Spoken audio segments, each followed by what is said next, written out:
పూర్తి వివరాలకు చదవండి రేపటి అక్షర శిల్పం దినపత్రికలో.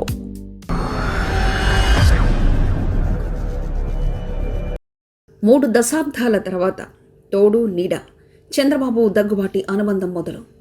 అడుగు తప్పు వేస్తే అట్టడుగుకో, రైట్ వే అయితే నాన్ స్టాప్ జర్నీ. రాజకీయాలంటే అంత సులువు కాదు. అంది వచ్చిన అవకాశాన్ని వెంటనే అందిపుచ్చుకోవడం అందరికీ సాధ్యం కాదు. కొందరికి మాత్రమే రాజకీయాల్లో అనుపానులు తెలియడంతో ఖచ్చితమైన మార్గంలో పయనిస్తారు. మరికొందరు అదే సమయంలో రాంగ్ స్టెప్ వేసి తమ పొలిటికల్ కెరీర్కు తామే ఫుల్ స్టాప్ పెట్టుకుంటారు. అటువంటి వారిలో ప్రస్తుతం ముఖ్యమంత్రి చంద్రబాబు నాయుడు, మాజీ మంత్రి దగ్గుబాటి వెంకటేశ్వరరావు పోల్చి చూస్తే రాజకీయాలు ఎవరిని ఏ స్థాయికి చేరుస్తాయన్నది చెప్పకనే తెలుస్తుంది. ఎత్తులు పై ఎత్తులు సరైన సమయంలో సరైన నిర్ణయం తీసుకుంటే తప్ప పాలిటిక్స్లో విజయం సాధ్యం కాదన్నది ఈ ఇద్దరి రాజకీయ జీవితాల్లో రుజువు చేశాయి. భవిష్యత్తు తరానికి కూడా ఇద్దరు విషయం ఒక పాఠంగా చెప్పాలి.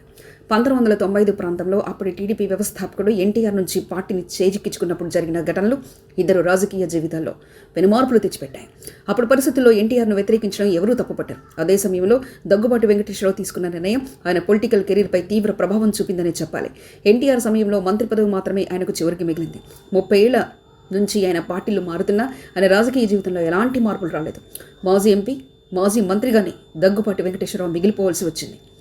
నాడు చంద్రబాబు నాయుడు ముఖ్యమంత్రి కావడానికి ప్రధాన భూమిక పోషించిన దగ్గుబాటి నేడు రాజకీయ సన్యాసం తీసుకున్న పరిస్థితి ఏర్పడింది. చంద్రబాబు విషయం వేరే చెప్పాల్సిన పనిలేదు. 1995లో పార్టీని తన చేతుల్లోకి తీసుకుని ముఖ్యమంత్రి అయిన ఆయన ఇక వెనుదిరిగి చూడలేదు. 4 సార్లు ముఖ్యమంత్రిగా, ప్రధాన ప్రతిపక్ష నేతగా ఆయన వ్యవహరించారు. ఓటములు ఎదురైనా కుంగిపోలేదు. నాడు తాను చేసింది కరెక్టేనని పార్టీ కేడర్తో పాటు ప్రజలను కూడా నమ్మించడంలో చంద్రబాబు సక్సెస్ అయ్యారనే చెప్పాలి. ఎటువంటి గ్లామర్ లేకుండా, బ్యాక్గ్రౌండ్ లేకుండా కేవలం తన మేధస్సుతోనే చంద్రబాబు రాజకీయాల్లో రాణించారని చెప్పాలి. ఎప్పటికప్పుడు వ్యూహాలు మార్చుకుంటూ పార్టీని 4 దశాబ్దాలుగా ఒంటి చేత్తో నడిపిస్తూ పార్టీని స్థాపించిన ఎన్టీఆర్కు మించి చంద్రబాబు కేడర్లో మంచి మార్కులు కొట్టేశారు.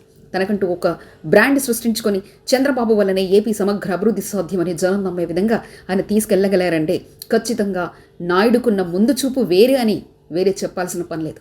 ఎన్టీఆర్కు పెద్దలుడు దగ్గుబాటి వెంకటేశ్వరరావు కాగా చిన్నలుడు చంద్రబాబు. అయితే చిన్నలుడు మాత్రమే సక్సెస్ అయ్యారు, పెద్దలుడు అట్టర్ ఫ్లాప్ అనే చెప్పాలి. వీరిద్దరూ దాదాపు 3 దశాబ్దాల తర్వాత ఒకే వేదికపై కలవనున్నారు. దగ్గుబాటి రచించిన ప్రపంచ చరిత్ర పుస్తకావిష్కరణ సభకు చంద్రబాబు హాజరు కానున్నారు. ఆయన ఇటీవల కలిసిన దగ్గుబాటి ఆహ్వానం పలకడంతో తాను వస్తానని చెప్పి చంద్రబాబు మరింత ఎత్తుకెదిగిపోయారు.